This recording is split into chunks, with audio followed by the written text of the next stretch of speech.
ভাই কচ্ছপ, তুমি এত ধীর কেন? তুমি কি রওনা দিয়ে কোথাও শেষ পর্যন্ত পৌঁছাও? চলো তাহলে প্রতিযোগিতা করা যাক। অতএব শুরু হয়ে গেল প্রতিযোগিতা। খরগোশ এক দৌড়ে অনেকখানি এগিয়ে গেল।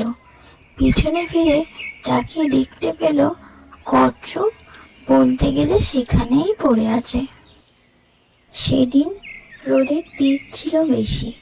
পাশেই গাছের নিচে একটু ছায়া দেখে খরগোশটি ভাবলো একটু বিশ্রাম নিলে ভালোই হয়। এখানে পৌঁছতে কচ্ছপের অনেক দেরি আছে, একটু বিশ্রাম নেওয়া যাক। ওদিকে কচ্ছপ কিন্তু তেজে রোদ গ্রাহ্য না করেই এক টানা হেঁটে চলেছিল। খরগোশটির ঘুম ভাঙতেই সে ছুটল। সে সেখানে গিয়ে দেখলো কচ্ছপ তার আগেই পৌঁছে গেছে।